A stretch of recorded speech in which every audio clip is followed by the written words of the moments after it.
बिस्मिल्लाहिर्रहमानिर्रहीम। अस्सलाम वालेकुम नाज़रीन, आप यूट्यूब चैनल देख रहे हैं। मैं इमरान खान हूँ। नाज़रीन, अमेरिका ने ईरान को राज़ी करने के लिए कि वो एक डील पे आ जाए जिससे डोनाल्ड ट्रंप को, अमेरिका को कुछ फेस सेविंग मिल जाए, चीन से मदद मांग ली है। और ये मैं आपको मदद मांग ली है का वर्ड इसलिए कह रहा हूँ कि डोनाल्ड ट्रंप ने अपने इंटरव्यू में कुछ चीज़ों का इंकशाफ किया।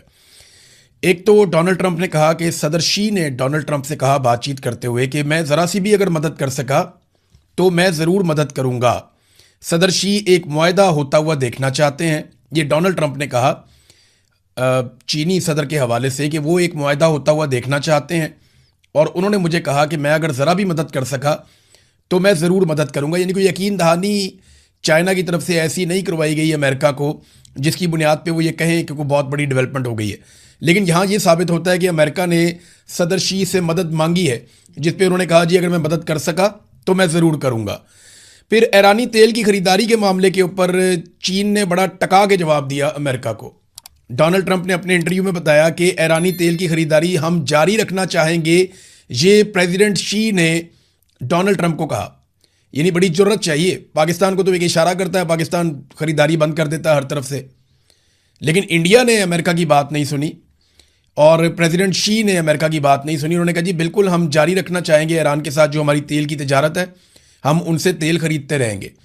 दूसरा, चीन ने कहा कि ईरान को जो हथियारों की फराहमी है वो हम नहीं कर रहे। अब इसको डोनाल्ड ट्रंप ने इस तरीके से बयान किया कि चीन ईरान को फौजी साजो सामान मुहैया ना करने पर रजामंद हो गया है। यानी ट्रंप ने इसको इस तरीके से पोर्ट्रे किया इस सारे मामले को। यानी मामला तो सादा सा है ना कि अमेरिका ने चीन से बात की होगी कि जनाब हमें ऐसा लगता है कि ईरान आपसे हथियार लेना चाहता है, तो उस पर चीन ने साफ कहा कि जनाब हम तो ईरान को हथियार नहीं दे रहे।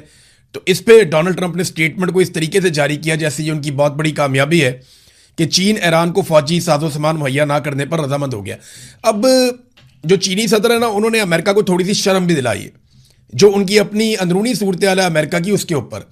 तो डोनाल्ड ट्रंप ने उस मामले को कंट्रोल करने के लिए या उस मामले से जान छुड़ाने के लिए ट्विटर के ऊपर एक स्टेटमेंट दिया। मैं उसका ट्रांसलेशन आपको पढ़ के बता देता हूँ। एक्चुअली तो उन्होंने अपने ट्रुथ सोशल के ऊपर ये डाला है। डोनाल्ड ट्रंप का बयान है कि जब सदर शी ने बहुत शाइस्तगी के साथ, यानी बड़े आराम के साथ, बड़े धीमे अंदाज में अमेरिका का तस्करा शायद एक जवाल पजीर मुल्क के तौर पर किया कि यानी अमेरिका को एक जवाल आ रहा है, ये प्रेसिडेंट शी ने जब कहा, तो डोनाल्ड ट्रंप अब उसका तर्जुमा कर रहे हैं कि एक्चुअली उनके कहने का मतलब क्या था। यानी अमेरिकी सदर की आज ये हालत है कि चीन का सदर एक स्टेटमेंट देता है अमेरिका के बारे में कि एक जवाल पजीर मुल्क की तरह वो अमेरिका को पोर्ट्रे करता है। तो इस पे अमेरिकी सदर जो है वो वजाहत दे रहा है चीनी सदर के बयान की। वो चीनी सदर को वजाहत नहीं देनी पड़ रही। तो ट्रंप ने कहा कि उनका इशारा जो ज़बरदस्त नुकसान की तरफ था वो हमें स्लीपी जो बाइडन, ये वो कहते हैं जो बाइडन को, सोता हुआ जो बाइडन, वो जो बाइडन और जो बाइडन इंतजामिया के 4 सालों के दौरान वो नुकसान हमें पहुंचा। फिर आगे उन्होंने वजह बताई कि जनाब हमारी खुली सरहदें थी, भारी टैक्सेस थे और हर एक के लिए ट्रांसजेंडर DEI एजेंडा था, ख़वातीन के खेलों में मर्दों की शमूलियत थी। फिर जनाब की मसावात और खौफनाक तजारती मुआहदे, बेलगाम जराइम और बहुत सारी दूसरी वजूहात थी जो बाइडन के दौर में, जिसकी वजह से हमारा मुआशरा या अमेरिका जो है वो जवाल पजीर हुआ है। इसकी तरफ प्रेसिडेंट शी ने इशारा किया है। डोनाल्ड ट्रंप अब इसके ऊपर जवाब दे रहे हैं। तो उन्होंने कहा जी कि सदर शी का इशारा इस हैरत अंगेज तरक्की की तरफ हरगिज़ नहीं है जो हमने की है। यानी ट्रंप ने दावा किया कि हमने तो 16 महीनों में शानदार काम किया है, स्टॉक मार्केट को ऊपर लेकर चले गए हैं, हमने जंगी फतूहात हासिल की हैं, वेनेजुएला के साथ हमने फलते फूलते ताल्लुकात बनाए हैं, ईरान की फौजी तबाही करके रख दी है हमने, और अब तक ज़मीन की सबसे ताकतवर फौज बना दी है अमेरिका की। दोबारा एक मुआशी कुव्वत अमेरिका को जनाब बनाया जा रहा है और $18 ट्रिलियन अमेरिका में सरमायाकारी के लिए जा रहे हैं। तो ये डोनाल्ड ट्रंप ने कहा, तो हमारी तो बहुत ज़्यादा कामयाबियाँ। तो प्रेसिडेंट शी का जो इशारा है अमेरिका के हवाले से वो जो बाइडन के दौर पे है। तो ऐसा नहीं है। अब डोनाल्ड ट्रंप ज़्यादा देर तक अमेरिकन को कहानियाँ नहीं सुना सकते। अमेरिकन बहुत समझदार हैं, वहाँ पे डेमोक्रेसी है, वहाँ के जो तजियाकार हैं, वहाँ का जो मीडिया है वो इसके ऊपर बात करेगा और चीज़ें सामने आती रहेंगी। अब नाज़रीन, अमरीकी सेनेटर हैं क्रिस्टियन गिलीब्रांड, इन्होंने एक इंकशाफ कर दिया अमेरिका में। देखें अमेरिका ने मदद क्यों मांगी। सवाल तो ये पैदा होता है कि अमेरिका ने ईरान को राज़ी करने के लिए चाइना से मदद क्यों मांगी। उसकी 2 बहुत बड़ी वजूहात हैं। नंबर 1, अमरीकी सेनेटर ने यह इंकशाफ किया, क्रिस्टियन गिलीब्रांड ने, कि ईरान जंग आज भी अमेरिका को रोजाना $1 अरब की पड़ रही है। और उन्होंने अपने हाउस में खड़े होकर यह कहा कि लोग हम पर शदीद नाराज हैं और हम नहीं जानते कि ये लड़ाई कब खत्म होगी और कितनी लंबी चलेगी। हमारे रोजाना $1 अरब अब भी ये जो नाकाबंदी की हुई है और जो फौज को स्टैंड बाई पे रखा हुआ है, हथियारों की तरसील जारी है, ये रोजाना अमेरिका को $1 अरब की पड़ रही है। ये क्रिस्टियन गिलीब्रांड जो उनकी सेनेटर हैं, उन्होंने इस बात का इंकशाफ किया। दूसरा, ट्रंप के लिए एक बहुत बड़ा मसला मिड टर्म इलेक्शन भी है। डोनाल्ड ट्रंप के लिए वो डरावना ख्वाब बन जाएंगे। अगर थोड़ी सी भी सीटें इधर से उधर हो गई ना, तो ट्रंप का बचना मुश्किल हो जाएगा। उसकी वजह मैं आपको बताता हूं। यहां पे डोनाल्ड ट्रंप बहुत थोड़े से मार्जिन से बचे हैं। ऐवान नुमाइंदगान के अंदर वोटिंग होती है और वोटिंग इस बात पे होती है कि ईरान के खिलाफ फौजी कार्रवाई को महदूद किया जाए, इसकी करारदाद पेश की जाती है। तो एक तरफ वोट पड़ते हैं 212 और दूसरी तरफ ट्रंप की मुखालफत में भी वोट पड़ते हैं 212। तो यहां अगर एक वोट और दूसरी तरफ चला जाता तो डोनाल्ड ट्रंप फारिग हो जाते। अब यह हुआ है ऐवान नुमाइंदगान में कि बराबर होगी वोटिंग, करारदाद फारिग हो गई। एक वोट भी यहां पे होता, अक्सरियत उनके पास आ जाती है, वो करारदाद पास हो जाती। तो ट्रंप कितनी थिन मेजॉरिटी के साथ वहां पे मौजूद है। ट्रंप वो मेजॉरिटी इंजॉय नहीं कर रहा जो अमेरिकी सदूर इंजॉय करते हैं और मकबूलियत भी लगातार नीचे जा रही है। दूसरा, कांग्रेस की अप्रूवल जंग के हवाले से वहां पे एक करारदाद बार बार आई, वहां पे भी डोनाल्ड ट्रंप सिर्फ एक वोट से कामयाब होता है। सेनेट में भी कांग्रेस की जब करारदाद वहां पे आती है, तो डोनाल्ड ट्रंप के लिए हालात उतने आसान नहीं हैं जितने माजी में हुआ करते थे। और अगर मिड टर्म इलेक्शन में डोनाल्ड ट्रंप हार जाते हैं किसी वजह से, वजूहत तो बहुत सारी हैं, तो फिर डोनाल्ड ट्रंप अपनी मनमानी नहीं कर पाएंगे और अमेरिका को अपना सदर तब्दील करना पड़ेगा। बहुत मुमकिन है कि ट्रंप के खिलाफ एक मुआखजा या जिसको इम्पीचमेंट कहते हैं वो आ जाए। और नॉर्मली फिर यही होता है कि जिस सदर को इम्पीच किया जाता है वो खुद ही रिजाइन करके चला जाता है। नादरीन, नेतन्याहू ने एक स्टेटमेंट दिया और ऐलान किया है कि 60% गजा पे इस वक्त इसराइली फोर्सेस कंट्रोल कर चुकी हैं।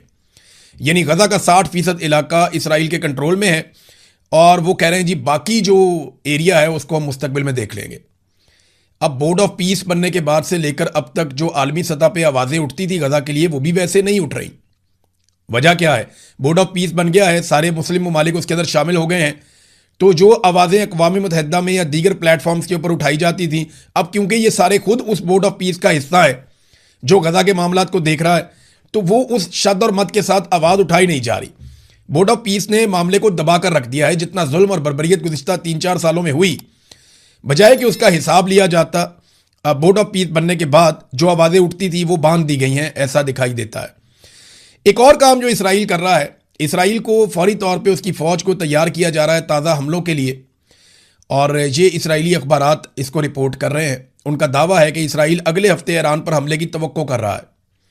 देखिए, अगर चीन फौरी तौर पे जंगबंदी के अमल को मुस्तकिल नहीं करवा सकता, तो फिर अमेरिका को और इसराइल को दोबारा से ईरान के ऊपर अटैक करना होगा। क्योंकि जब जंग चल रही होती है ना, तब जंगबंदी करवाना और शराइत मनवाना आसान होता है। जब जंगबंदी होती है उस वक्त शराइत को मनवाना उतना आसान नहीं होता। तो मुझे ऐसा लगता है कि एक मरतबा दोबारा सिचुएशन एक्सेलरेट करेगी, ऊपर की तरफ जाएगी और फिर चाइना मुदाखलत करके जंगबंदी करवाएगा और नई शराइत के मुताबिक मामला शायद तय हो जाएगा। अगली खबर मैं आपको बताता हूं, लेकिन उससे पहले ये एक मैसेज है नादरीन आपके लिए, और ये इंपॉर्टेंट है खास तौर पे ओवरसीज पाकिस्तानियों के लिए। ओवरसीज पाकिस्तानी पैसे भेजते रहते हैं पाकिस्तान में, खास तौर पे ईद आ रही है तो इस हवाले से भी लोग पैसे भेजेंगे। ईदी भी भेजनी है, कुर्बानी के लिए जानवर भी लेने हैं, और ईद के अलावा भी ओवरसीज पाकिस्तानी पाकिस्तान में पैसे भेजते हैं। तो अलग अलग तरीकों से पाकिस्तानी पैसे भेजते हैं। मेरी टीम ने मुझे बताया था उस वक्त, तो मैंने कहा था पहले मैं चेक करूंगा। तो ये एक तरीकाकार है पैसे भेजने का, टैप टैप सेंड। ये एक मनी ट्रांसफर एप्लीकेशन है, आप इसको इस्तेमाल कर सकते हैं पाकिस्तान में पैसे भिजवाने के लिए। क्योंकि मैंने ज़ाती तौर पे 2-3 लोगों से पैसे भिजवा कर चेक किया, और जब मुझे कंफर्म हो गया तो मैं आपको बता रहा हूं कि ये एप्लीकेशन बहुत सेफ है। आप इससे पैसे पाकिस्तान में भिजवा सकते हैं। 3 फायदे होंगे आपको, और चौथा फायदा मैं आपको बाद में बताता हूं। पहला फायदा तो इसमें यह है कि ये फास्ट ट्रैक है, आपका पैसा बहुत तेजी से पाकिस्तान चला जाएगा आपके प्यारों के पास। दूसरा फायदा यह है कि इसका एक्सचेंज रेट बहुत अच्छा है, यानी जो कटौती होती है वो ज्यादा कटौती आपके पैसों में से नहीं होगी, आपके पैसे बचेंगे। नंबर 3, ये बहुत क्रेडिबल सोर्स है, यानी मैंने खुद करके देखा, तो इसलिए मैं आपको ये कह सकता हूं कि क्रेडिबल है और आपके पैसे जरूर चले जाते हैं और आपको इससे फायदा भी होता है। और चौथा ये है कि अगर आप मेरा प्रोमो कोड इस्तेमाल करेंगे तो आपको एक ईदी भी मिल जाएगी। ये ईद से पहले आप इसको ईदी कह लें और ईद के बाद आप इसको बोनस कह लें। यानी जो भी शख्स पहली ट्रांजैक्शन करेगा इस एप्लीकेशन को डाउनलोड करने के बाद या इस एप्लीकेशन के जरिए से उसे एक बोनस भी मिलेगा। किन ममालिक से आप पैसे भिजवा सकते हैं? तो फिलहाल अमेरिका से, बरतानिया से, ऑस्ट्रेलिया से, यूरोप से, कनाडा से और दीगर ममालिक से आप पैसे भिजवा सकते हैं पाकिस्तान में बड़ी आसानी के साथ। तो ये एक एप्लीकेशन है, टैप टैप सेंड। इसको आप इस्तेमाल करें और पाकिस्तान में अपने प्यारों को पैसे भेजें। ज़्यादा तेज़ी से जाएंगे और बगैर कटौती के जाएंगे, यानी बहुत कम कटौती होगी आपकी। एक्सचेंज रेट आपको अच्छा मिलेगा और ये है कि आपके पैसे महफूज रहेंगे। ईरान ने एक बड़ी कार्रवाई की है नादरीन आबना हुर्मुज़ में, और एक असलहे से भरा हुआ एक पूरा शिप वो काबू कर लिया। ये कैसे हुआ? ये बाकायदा BBC के ऊपर इस पर खबर छपी हुई है कि खलीज ओमान में एक ऐसे जहाज़ को जो मुबैना तौर पे फ्लोटिंग आर्मरी यानी असला लेकर जाने के तौर पर काम कर रहा था, ईरानी फौजी एहलकारों ने इसको जब्त कर लिया है। और बरतानिया की मैरीटाइम ट्रेड ऑपरेशंस तंजीम के मुताबिक ये जहाज़ अब ईरानी इलाकाई पानियों की तरफ लेकर जाया जा रहा है, जिसके अंदर असला था। असले की नौइयत के बारे में पता नहीं चला, लेकिन ईरान ने एक बड़ी कार्रवाई की है। पूरा बहरी जहाज़ जो असला वाला है लदा हुआ, इन रिपोर्टों के मुताबिक जो BBC में भी छपी हैं, ईरान ने काबू कर लिया है और वो इस जहाज़ को अपने पानियों की तरफ, अपनी ज़मीन की तरफ लेकर जा रहा है। एक बड़ी इंटरेस्टिंग खबर और है, डोनाल्ड ट्रंप के साथ जो वफद गया ना चाइना में, वो अपने साथ अपने गैजेट्स नहीं लेकर गए। यानी अपनी जो ज़ाती डिवाइसेस हैं, जैसा कि मोबाइल फ़ोन, जैसा कि लैपटॉप्स, वो इस तरह की बेशतर चीज़ें छोड़ कर गए। और इसकी वजह क्या है? ये बड़ी इंटरेस्टिंग खबर है, ये दुनिया भर का मीडिया इसको चला भी रहा है। यानी चीन का जो दौरा है, इसमें एक डिजिटल खतरा महसूस किया जा रहा था। सदर डोनाल्ड ट्रंप के दौरे चीन में अमरीकी वफद के अरकान ज़ाती डिवाइसेस साथ नहीं लेकर गए। आला तरीन अमरीकी वफद के अरकान भी साइबर सिक्योरिटी प्रोटोकॉल्स के खौफ का शिकार नजर आए। और मीडिया रिपोर्ट्स के मुताबिक, जो अमेरिकन मीडिया दे रहा है, अरकान तो अपने फ़ोन और लैपटॉप साथ लेकर ही नहीं गए। कई अरकान ने यह भी किया। अमरीकी हुकाम को खदशा है कि कहीं कोई चीनी सिक्योरिटी सिस्टम इनके ज़ाती लैपटॉप्स और टेलीफोनों की जासूसी ना कर ले और इनका सारा रिकॉर्ड जो है उसको कंट्रोल ना कर ले। लिहाजा वो अपने लैपटॉप्स और अपने मोबाइल फ़ोन्स और अपनी जो कीमती चीज़ें हैं जिनके अंदर उनका रिकॉर्ड है, वो लेकर उन्होंने ट्रैवल नहीं किया। चाइना की टेक्नोलॉजी से दुनिया के जो टॉप बिजनेसमैन हैं या दुनिया की जो सुपर पावर है अमेरिका, उसके टॉप ऑफिशियल्स भी चाइना के अंदर अपनी साइबर सिक्योरिटी के हवाले से इतने खौफजदा हैं कि वो अपनी ज़ाती डिवाइसेस भी नहीं लेकर गए कि अगर हम वहाँ ले गए तो पता नहीं क्या कुछ चाइना यहाँ से निकाल लेगा और उसके बाद वो चीज़ें हमारे खिलाफ इस्तेमाल भी हो सकती हैं।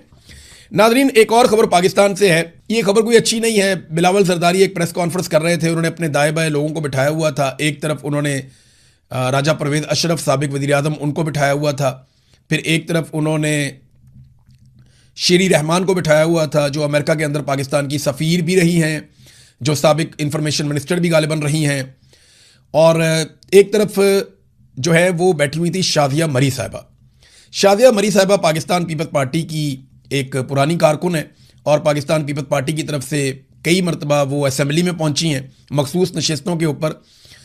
तो शादिया मरी साहिबा को बिलावल भुट्टो जरदारी साहब ने झाड़ दिया प्रेस कॉन्फ्रेंस के बीच में, लाइव सारे मीडिया के सामने। ये बड़ा अनफॉर्चुनेट है और जिस तरीके से तज़हीक का निशाना बनाया बिलावल जरदारी ने, वो नामुनासिब था। यानी ये खातून के साथ जिस तरह बिलावल ने बात की, वो उनकी अपनी पार्टी की है, एक ही पार्टी में है, इकट्ठे ही हैं सारे, कोई आपस में मुखालफत भी नहीं है। या तो खातून उनके साथ बदतमीज़ी कर रही होती या उनके ऊपर चढ़ाई कर रही होती, या खातून उनके साथ कुछ ऐसी ज़्यादती कर रही होती, तो चले वो आगे से रिस्पॉन्ड कर लेते इस तरीके से अपनी ज़ुबान के साथ। लेकिन यहाँ पे तो वो खातून उनकी अपनी पार्टी की हैं। हुआ ये है कि बिलावल बड़ी होशियारी के साथ अपने आप को बेनज़ीर इनकम सपोर्ट प्रोग्राम के हवाले से होने वाले एक सवाल से अलग कर रहे थे कि मुझे इल्म नहीं है कौन सा वज़ीर है, आप किसकी बात कर रहे हैं। तो वहाँ शादिया मरी ने लुकमा दे दिया। उन्होंने कहा जी स्टेट मिनिस्टर है, शायद वो राना सनाउल्लाह नहीं, वो नॉट वफाकी वज़ीर, वो खेलदास ने कहा है। तो साथ ही बिलावल ने कहा कि I am not asking you, मैंने तुमसे नहीं पूछा। तो दोबारा बोलने की कोशिश की, सॉरी सर मुझे अभी इसने कहा, तो इस तरह करके उन्होंने बोलने की कोशिश की जब शादिया मरी ने, तो बिलावल ने ऊंची आवाज़ में कहा थैंक यू, ताकि वो चुप हो जाए। और उनका मुंह देखने वाला था, यानी मुझे अफसोस हुआ। देखिए, शादिया मरी साहिबा के हवाले से मैंने ये खबर आपको क्यों सुनाई, इसका एक बैकग्राउंड है। बैकग्राउंड ये है कि एक दौर में मेरे प्रोड्यूसर ने इनसे रब्ता किया, कोऑर्डिनेशन जो करता था लड़का, उसने राब्ता किया जी कि आप इमरान रियाज साहब के प्रोग्राम में आ जाएं पाकिस्तान पीपल्स पार्टी की नुमाइंदगी करने के लिए। तो शाजिया मरी साहिबा ने आगे से जवाब दिया था कि उनका लहजा सख्त है, यानी वो जो बात करते हैं उनका लहजा मुझे पसंद नहीं है, सख्त लहजा है उनका, तो इसलिए मैं उनके प्रोग्राम में आने से माजरत करती हूँ। तो आज मैंने देखा बिलावल ने जिस सख्त लहजे के साथ उनके साथ बात की, तो मैं तो उनकी पार्टी का नहीं था, मेरा तो लहजा अवामी सवालात हमने करने होते हैं, जिसकी भी हुकूमत होती है हमारा लहजा ऐसा ही होता है, जैसा मैं हूँ वैसा ही हूँ। सवालात जो हैं वो हमेशा वो पूछते हैं हम जो लोगों के दिमाग में होते हैं।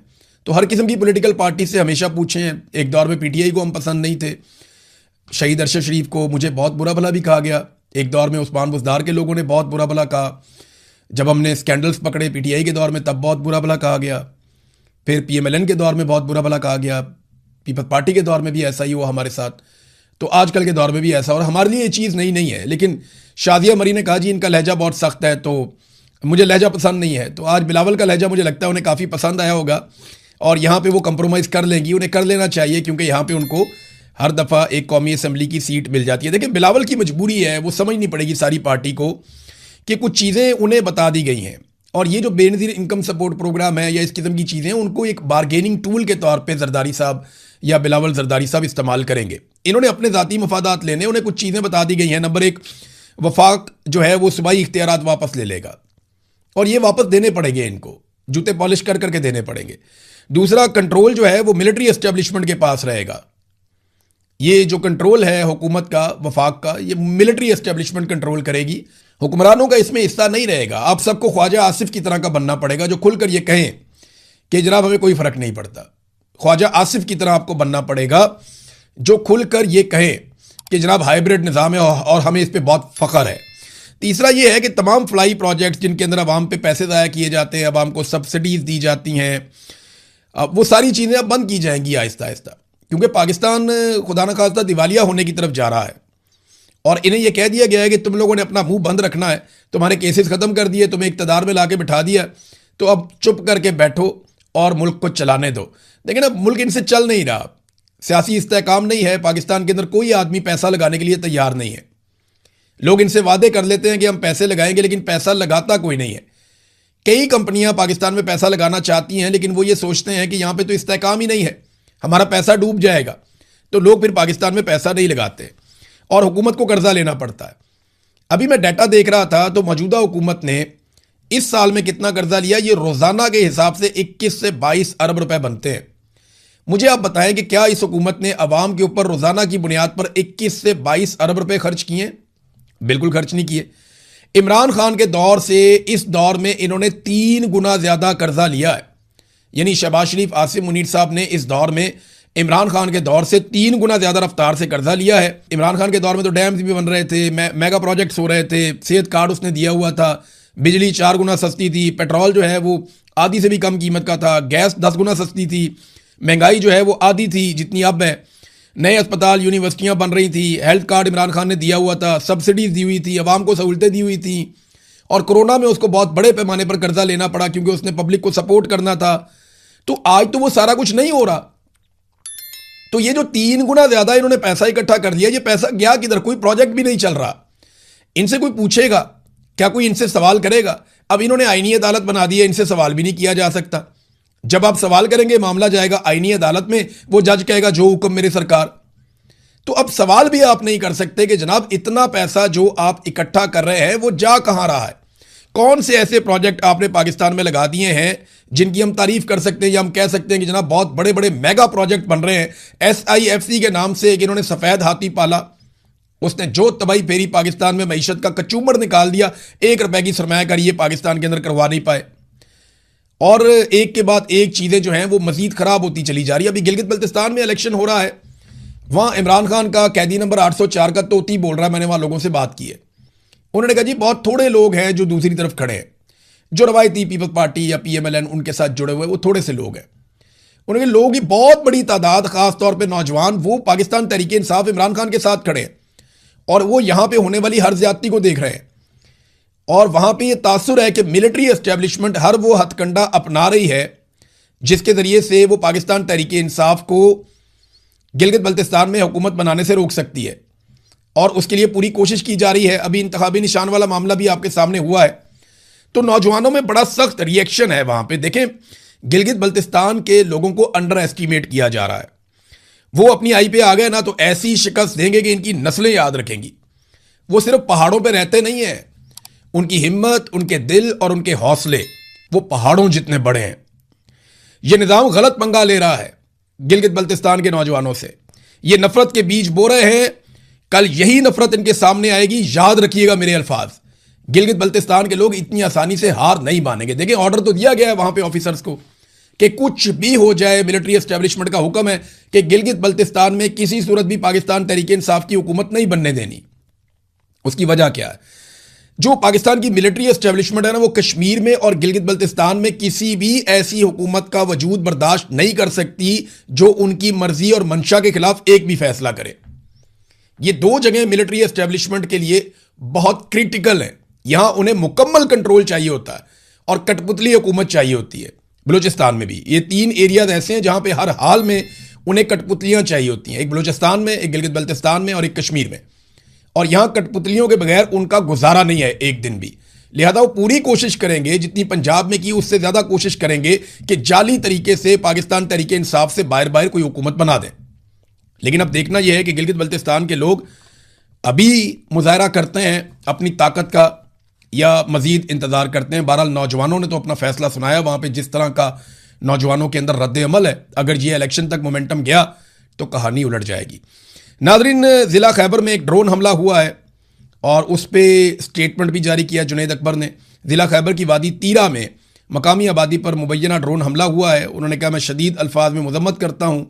मासूम बच्चों और ख़वातीन को निशाना बनाना कोई जंग नहीं है, बल्कि खालिसतन सफाकी है, इंसानियत की खुली तजलील है। मेरी तमाम तर हमदर्दियाँ और दुआएँ ज़ख्मी होने वाले 5 शहरियों और उनके अहल खाना के साथ हैं। अब मामला ये है कि ये मजम्मतों तक मसला आ गया है। इमरान खान साहब ने तो कहा था कि मुकदमा दर्ज करना है, और इन सब ने यह दावा भी किया था कि अली अमीन गंडापुर मुकदमा दर्ज नहीं कर रहे। जब अली अमीन गंडापुर जाएंगे, दूसरे लोग आएंगे तो मुकदमा दर्ज होंगे, लेकिन अभी तक कोई मुकदमा दर्ज नहीं हुआ। अब तक के लिए इतने ही। अपना ख्याल रखिएगा, अपने इस चैनल का भी। अल्लाह हाफिज़।